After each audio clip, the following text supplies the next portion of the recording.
All names, photographs, and persons depicted on Fugitive Watch are presumed to be innocent unless proven guilty in a court of law.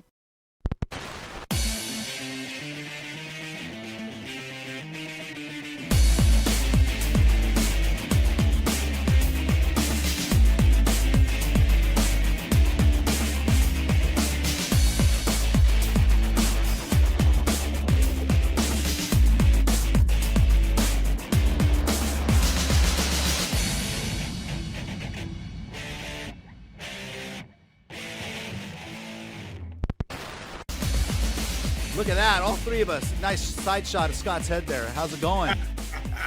Steve-O, what's happening? Not too much, Mark. How are you? Doing good, doing good. Nice side shot. We are on Fugitive Watch, the live stream. What's happening?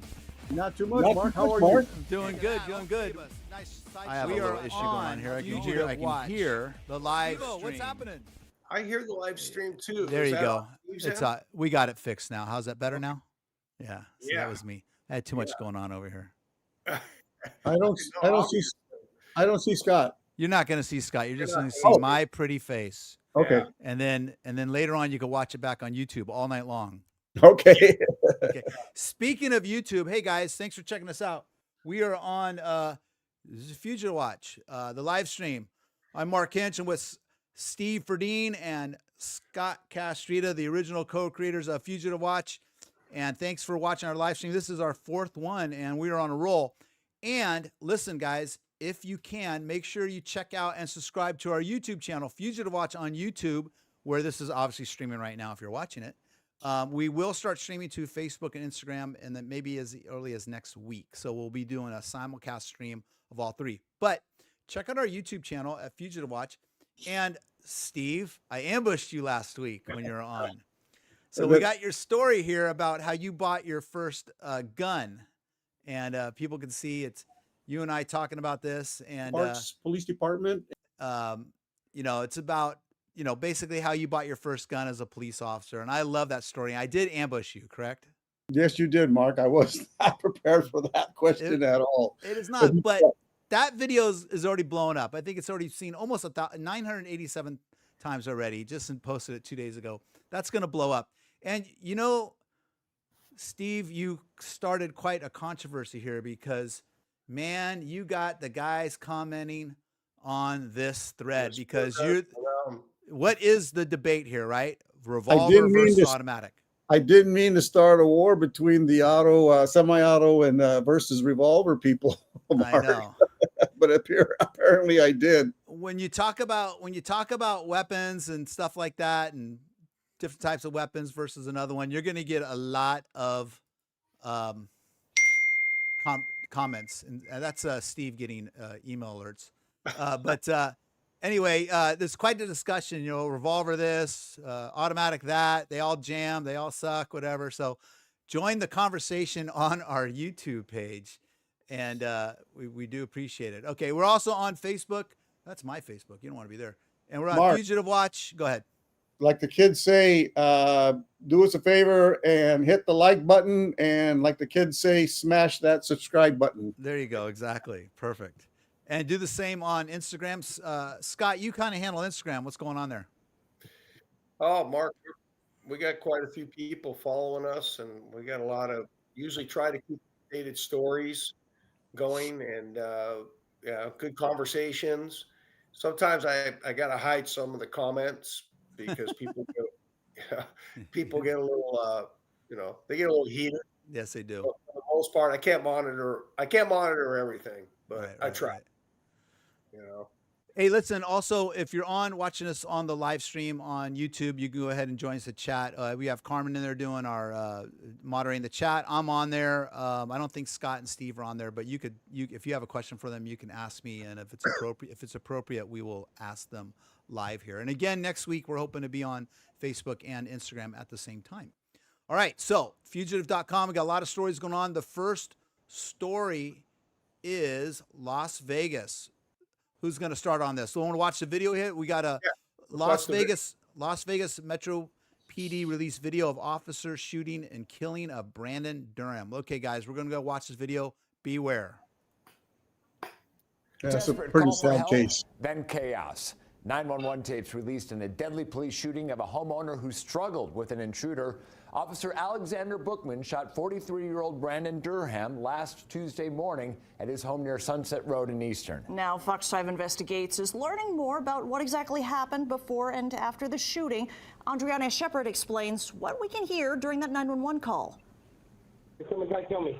That's one of the first things 43-year-old Brandon Durham told the dispatcher during his 11-minute-long call. He's trying to kill people. Who's trying to kill people? These two people out here shooting guns at my house. Did they shoot it at your house? Yes. How long ago? How many minutes? Right now, right this second. Durham tells the dispatcher his daughter is in the house and glass is breaking. Scott, what's going on? Officers are getting these calls. What are they? Is the dispatcher telling what's happening? As they're running out to this? Yeah, the call came in like what you hear. He's saying people are shooting into my house, glass is breaking, bullets are flying. I'm in here with my daughter, and they're trying to kill me. The dispatcher's trying to get as much information that she can. If you listen to the whole thing, I've watched like 5 videos on this, and you know he's saying that the bad guys are in a red hoodie. It almost sounds like there's more than one, but apparently there was only one, and it turned out the bad guy was a female suspect. All right, let's go ahead and watch the rest here. Are you injured? Yeah. Did you get? So were you shot or how are you injured? I've heard. I don't know. I got my hands cut and everything is happening right now. He later describes intruders in hoodies. You said hoodies. Do you know what color? Red. Both of them are in red hoodies? I think so. You said you think so? About 4 minutes later, you hear screaming, shouting, and loud thuds.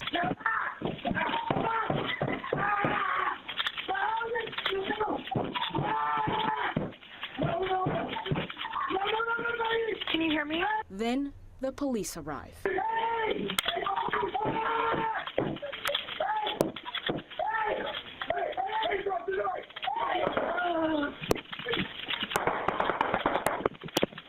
Police continue to shout, "Drop the knife and stand up." All right, so I'll stop it right there, Scott.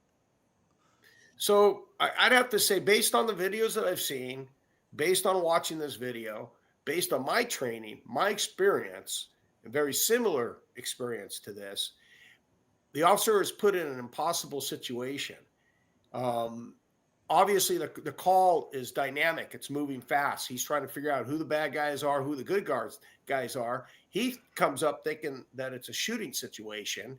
And as you can see, it gets down the hall, and this guy's appears like he's holding the knife around the back of the neck, close to the guy's throat. And he's yelling for the guy to drop it. Unfortunately, the guy holding the knife is the homeowner. Okay, let's play out the rest of it. You can hear police spot a suspect in a red hoodie, and more than a minute after the officer fired his gun, We got to render aid to this person. Hey, you have gloves? I know. Hey, you have gloves? You have gloves? All right, render aid. Render aid. shortly after, officers figure out who shot Durham. Mark, did you shoot? No. Did you shoot? Yeah. Hey, get out of here. Get out. The rest of the call, you can hear police talking and asking if there's a gun inside. For Fox 5 Investigates, I'm Andriana Shepard. Okay, so what? I'm confused. What happened here? I was confused. I didn't see. They didn't really talk about the gun much. They talked about the officer shooting the homeowner, and like I said, I mean, he walks in, he sees a guy holding a knife to the throat. He's got a split second to make a decision at this point, and unfortunately, it was the homeowner holding the knife. You could tell he was pretty from the 911 call. It was pretty. It was hard to listen, hard to hear what was going on, and then listening to the officers after they were talking about, "Hey, did you shoot? Did you shoot?" And my situation wasn't that exact situation. I thought I shot because you're so jacked up and you're processing this so quickly. And I'm sure, Mark, you can relate to this. I know Steve can relate to this. Steve's been involved in many shootings. Yeah. And it's one of those things where I remember walking out and Hey, Scott, turn your volume down on your computer a little bit. It's Okay. feedback in. It's feedback in. There you go. Is that all right? Yeah, it's better. Yeah. Go I ahead, know. keep going. So, Mark, yeah, we can both relate. Go ahead, keep going. So anyway, I remember walking out and actually counting my bullets, and I had a wheel gun on, and opened it up and I hit the plunger and I counted them, and I even asked my partner who I was with. I said, "Did I shoot?" And then I thought that maybe the gun misfired, and I looked at the back of all the rounds. I mean, when you're in a situation like that, it's intense, and All right. we've heard a lot. Steve was telling me he heard a couple experts today talking, and both of them have different opinions. Can you tell us what it is that they were saying? I'm sorry, I couldn't understand you, Mark. I mean, Steve's asking you what you, Steve, ask him to tell us what you thought was happening. Scott, I think you're going to need some headphones because your mic keeps cutting out. yeah, I think it's doing a feedback on you there. yeah. But One thing, guys, is that the public doesn't realize is that in law enforcement, I'm sure you guys who have been in law enforcement can understand this. I don't know how many times that you will respond to a call and and you have your mindset on what the dispatcher's telling you the call is, and it turns out to be completely something entirely different. The person who they're describing as the bad guy, it turns out to be the victim, and it can be really confusing.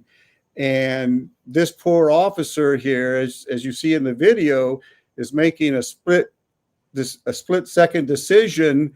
And if you look at the follow-up videos that are in the post, you'll see the district attorney saying that it's going to take weeks for him to make a decision as to whether or not the officer acted appropriately.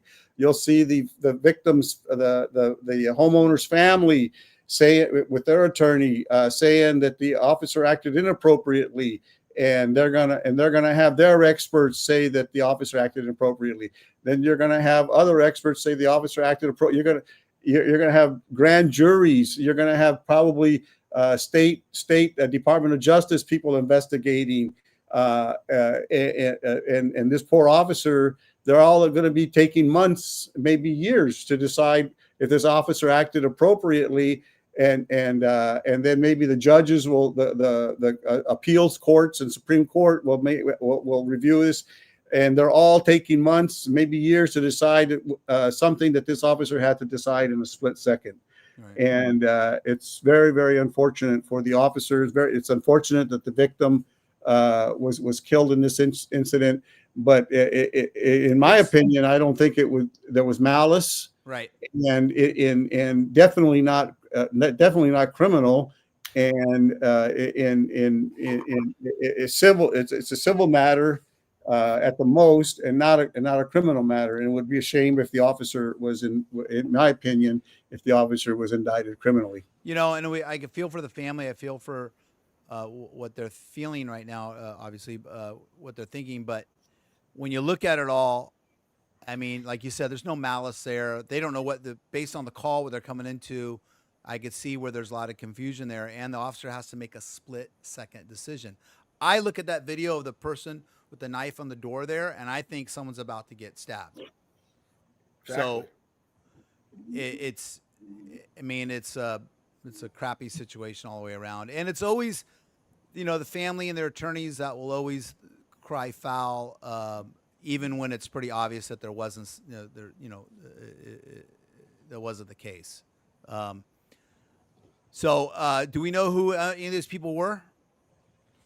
From what I understand, Scott, correct me if I'm wrong. The victim, I'm not sorry, the victim, the person in the red hoodie is a female, and she had that same officer had responded to that house on a similar call the night before, where it was a disturbance that female in that red hoodie was causing a disturbance at that man's apartment.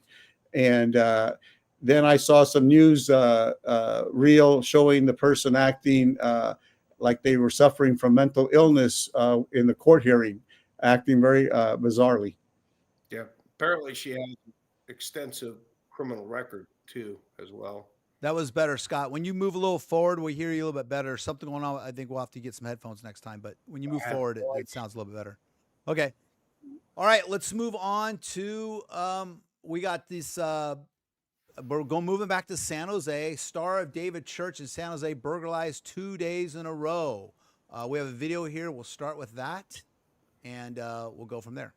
Thanksgiving, a South Bay church says burglars have dampened their holiday. They broke in not once, but 2 nights in a row, making off with about $20,000 in stolen items. The Star of David Church in San Jose is a ministry for people trying to leave gang life and people who had spent time in prison. NBC Bay Area's Damian Trujillo has more on their efforts to move forward. The church says a lot of their neighbors in this business center along Burnell Road have also been hit. They're hoping these burglars get caught soon. The windows are still boarded up at the Star of David Church. It was last Wednesday when the church says surveillance pictures show 2 men ransacking it. It's hard times for everybody. We know that, but there's jobs everywhere. These guys got to get a job like I'm sorry. I thought that was Carlos Santana. real people do. And they took the computer, they took all our sound system, they took Steve, you know that was a funny joke, so you can go ahead and laugh. our microphones. For what? They took our keyboard. The next day, the burglars returned for more. Most of the musical instruments and electronics used for church services are now gone, including a vintage conga like this one, worth right there? thousands, says Pastor Son. What's that? That thing looks pretty unique. Should put that on stolen. Yeah. That's out there. And you know, good thing about stuff like this, all the musicians watch this stuff and they're going to be looking for it. Lara. You know, I thought I'd put in a reward, but you know what? They're not even worth $1, man. Because they will get exposed. The church has filed 2 police reports for both burglaries. Police say they are investigating. The church says it's organizing a community meeting with city leaders to address their concerns. It's happened to 7 different buildings. I've talked to all of them already, and they're all upset.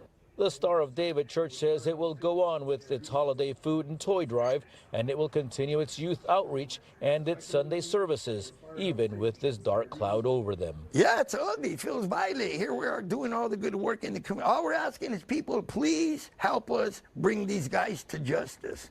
They don't deserve to victimize anyone else. Damian Trujillo, NBC Bay Area News.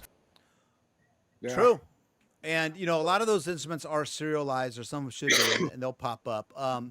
You know, on the stolen property side of things, stuff like this ends up at the flea market up in Oakland. A lot of that stuff ends up there. There's a daily flea market up there near the old Coliseum. I'm not going to say the name of it. But you can go there, and they sell a lot of stuff off at those flea markets the day after the theft. Yeah, San Jose has their flea market out there too, over off of Capitol, right? Yeah, I think look, Oakland is where a lot of this stuff ends up. It kind of gets moved out of the area. It gets sold off within a day or two before the word gets out, maybe. And a lot of it gets. Can you be to break into a place like that is there to help people? Probably everything they have is through donations and through the people that come there to worship and work together, and they probably help a lot of people in the community, and this is how they get paid back. And I hope they get I hope some good karma comes their way out of it. Right. But it's a shame. Okay, let's Steve, do you know this? Do you know any of those people? In the Star of David Church? Yeah. No, no, I don't. I mean, but Sonny Lara, he's very, very well known in the community. I mean, I have heard his name. I don't know him personally, but I have heard his name, and his church, his organization has been responsible for turning the lives around of many people who were going down the wrong path and had problems with drugs or a crime or ex-convicts, and getting them to be productive members of society again. You know, there's a comment on this. I want to say something, though. I'm looking at this YouTube video here, and there's a comment here by someone. It says, meanwhile, San Jose PD is pulling over and ticketing folks for a window tint. You know, that's how you catch people. I'm Now you sorry. make I'm this sorry, feel awful, commenter. man. Yeah, now you make this highway patrol officer mad.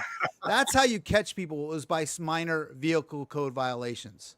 Now, the officer can stop that person because he has the probable cause to do so.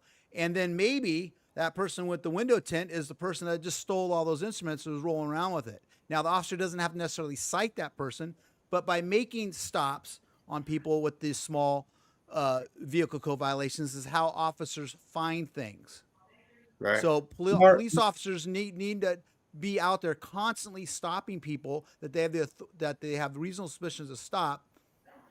They don't have to issue a citation. They can do a verbal. Oh, you're not okay, please get that fixed. And by the way, you got what else is going on here? Oh, where'd you get those drums from? Right. So I'm sorry. Go ahead, Steve.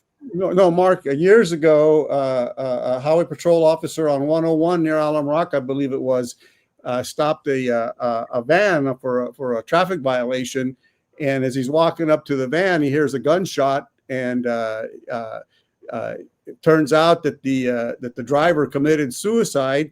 And upon further investigation, they look in the van and they see that it's a mobile dungeon. And they go to this guy's house, and they find out that this guy is one of those monsters that they make movies about. He's kidnapping women off the street, and he's got a mobile dungeon. He's got a dungeon in the basement of his house in downtown San Jose. And the highway patrol officer is the one who stopped Timothy McVeigh on a traffic violation and caught him after he bombed the Arthur Murrow building in Oklahoma City. Yes. So many great made from traffic violations. I'm sorry if you don't agree with me. I think traffic stops are the best way to fight crime for the minor violations. And Steve just brought up several good examples of why it works. Again, you don't have to cite everybody, but go ahead and stop them, talk to them, chat with that person. Find out what's going on. Other people are going to see the police officer stopping somebody, and they're going to slow down. So when people whine about that, oh, why are you wasting your time with that? It's like, actually, you don't know what you're talking about. And I'm sorry, I'm retired. I can say what I want now these days. Yeah.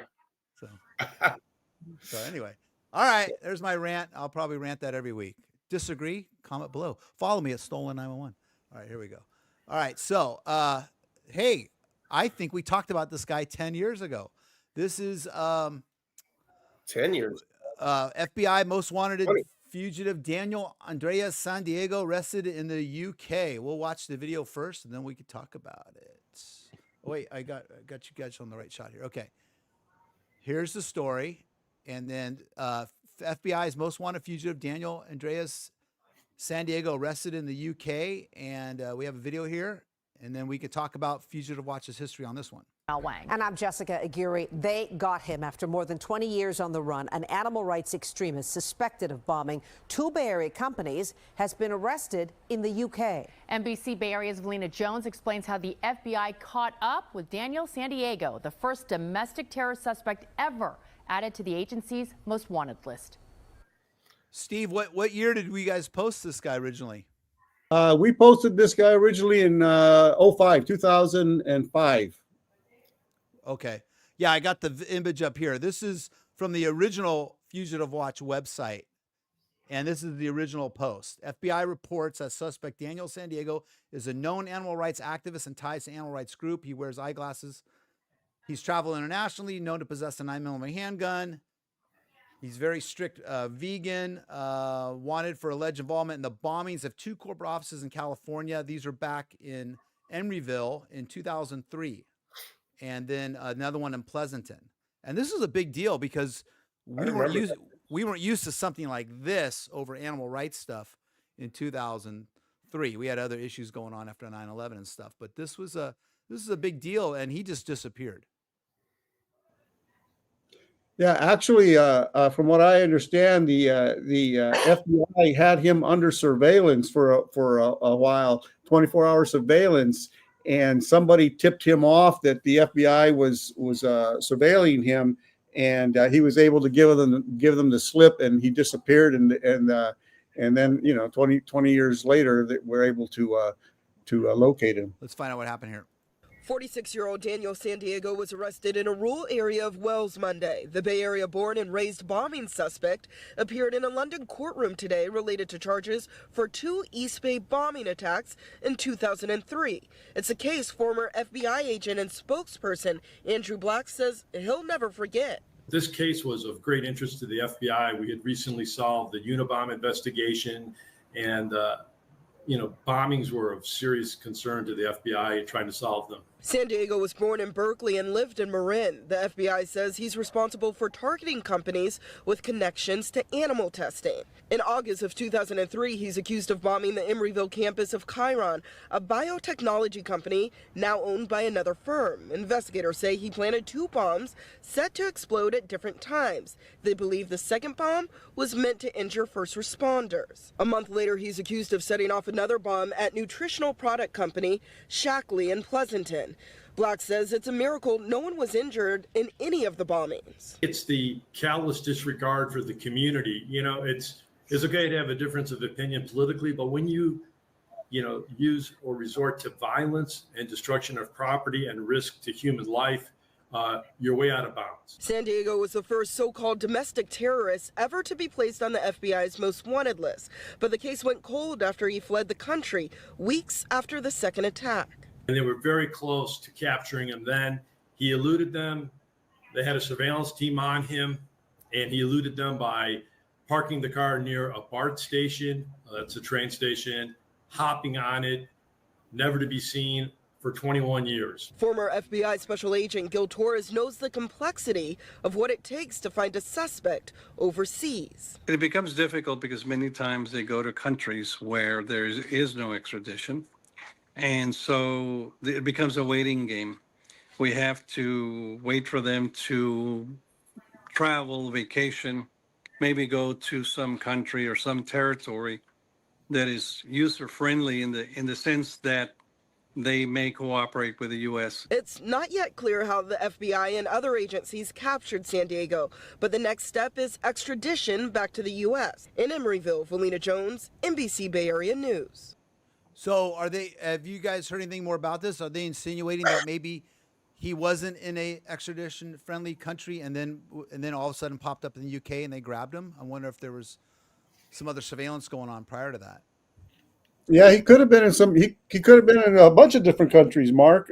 We've had cases where fugitives have fled to other countries, and we located them, but we were unable to get them extradited out of the country. And we found others for example, in Mexico, where somebody in Mexico saw him on our website, and actually, what happened was he was wanted for child molest, I believe, and he was kind of a loner, and a neighbor just saw this American citizen who never left his apartment and was just seemed out of place in the neighborhood. And so she just became a detective, or the detective came out of her, and she started searching on the internet, and she found him on our website.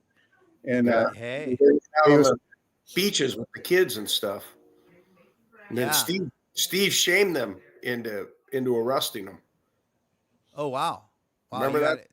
No, that was a different case. That was a case. That case was out of Santiago, Chile. Hey guys. Okay.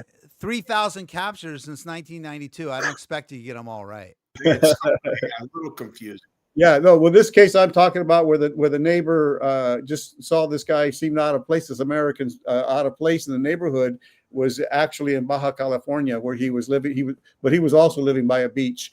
And but she just said he just does not seem. He's just out of place in this neighborhood. He never leaves his apartment. And something's odd about him, and so she just started searching him on the internet and found him. All right. Well, we'll be back in a minute. When we come back, I have this red and white 64 T-Bird that we're missing, and someone said those look like motorcycle club colors. I wonder what it could be. We'll be back in 30 seconds. Stolen 911 is fighting back against thieves. Was your classic car stolen? Maybe a thief took that one-of-a-kind work of art. No matter what was stolen, post your story to Stolen 911 to generate leads and get it back. I actually thought it was all right. Here we are back. Oh, you guys are arguing with each other about. No. It's about that other Memory's story. not That other story you screwed up with, Scott. Okay, that's fine. No, you're fine. You got a lot. You guys got a lot of captures going on. Okay. So if you guys don't know, I'm a private investigator. I kind of focus on theft cases. I run the website Stolen 911, and one of the cases I'm working right now is out of Sacramento. Check this out. It's a 64 red and white T-Bird stolen. Get this. It was stolen at it was stolen while it was parked at a motorcycle club party in Sacramento. Okay, it was a Saturday night, and you can see the T-Bird there, around this is an image I made, and around the motorcycle club, and it went missing that night. Guy went into the party, came out a few hours later, a car was gone. A lot of people outside, a lot going on. I have it up on Stolen 911. I'm running ads on it, collecting tips on it, getting a lot of different leads coming in. One guy, though, made a comment on one of the ads on Instagram saying, those are HA colors. And we all know what that means, right? HA colors. Oh, you don't? Okay. Hell's Angels, I guess. Bear Drive on Christmas every year. Yeah. I mean, he means the Hell's Angels, HA, right? But I thought they're more Santa Claus myself. But yeah, it looks hallmarky. I've always been fascinated with the guys that get fascinated by the colors and the clubs. They tend to be the types that are really infatuated with that stuff. Mark, unless you've been a victim of having your car stolen, it's real. People don't realize it's actually, you feel violated. It's really pretty traumatizing to have your car stolen. And unless you've been a victim of it. From vacation one time, I drove him home and his truck was missing out of his driveway. So yes, he was traumatized. Yeah. So if you have a lead about this information, what happened? The question always is, what happened to this T-Bird? It is someplace. And the theories are going to be, it's in Mexico. Oh, it's shipped out of seas. Oh, it's in parts. Oh, it's been Vince up. Yeah, Mark, I heard that there's actually organized groups that put them in shipping containers, and that there's a market for these kind of cars and overseas. Sure. Is that true? That's true. That happens. That's one of the things that can happen. That was gone in 60 seconds, right? Yeah, that happens. That's one of the possibilities. A car like this. But is that more Hollywood, or is that no, it happens. More reality? No, that it happens. It could be shipped out. There's a lot more going on in cases like this. If it was just stolen that night, it could be hidden out someplace right now. It could be VIN switched and painted another color. It could churn up later on. It could just be a bunch of parts, or it will, like you said, end up in Mexico, or be shipped out of the country. But it's just an interesting case. I have a lot of stolen cases of classic cars. I just recovered one out of Texas. We talked about a couple weeks ago. But listen, if I can help you with anything, make sure you go to Stolen 911. You can submit your case on there and pick whatever category you want there and get it over to we take a look at it. Maybe we'll even talk about it on Fugitive Watch or whatever we're calling ourselves these days, right? So still call ourselves Fugitive Watch. That's right. Well, thanks a lot. I know we're having a little audio problems there. We're going to get Scott's audio stuff figured out, and we appreciate you guys watching. We'll try to get these things figured out here, and we will also again next week start streaming on the other platforms. So that will be we have a lot of followers on Facebook and Instagram, so that should be interesting. But if you have something to say, make sure you reach out to us, and we appreciate you watching. And please don't forget to jump in on the debate about what type of gun Steve should be carrying. Round guns, because it's really big on. It's already got it. Look at just since we started the live stream 45 minutes ago, like that, we've broken 1,000 views. So that was, I mean, it's gone crazy. I mean, people are really concerned about Steve's choices back when he was a young cop. So thanks for the ambush, Mark. Yeah, we're gonna ambush Scott at another time. All right, guys. Thanks a lot. Appreciate it. Thanks for tuning All right, in. Mark. Thank you. All right. All We'll right. see you guys next week. And if you got anything, make sure to check out fugitive.com. Oh, Steve, real quick. Yes, sir. Is everybody here guilty? Oh, no. We want to remind everybody that anybody you have seen on Fugitive Watch is to be considered innocent unless proven guilty in a court of law. And do not make any attempt to arrest, apprehend, or detain anybody you've seen on Fugitive Watch. If you recognize anybody, call 911, or you can send us a tip at tips at fugitive.com, TIPS at fugitive.com. Or Because, or DM Scott on Instagram. yeah, many of these fugitives or some of these fugitives may be considered by law enforcement to be extremely dangerous. So don't make any attempt to arrest, apprehend, or detain them. All right, guys. Thanks again. I'll see you guys next week. Thank you, Mark.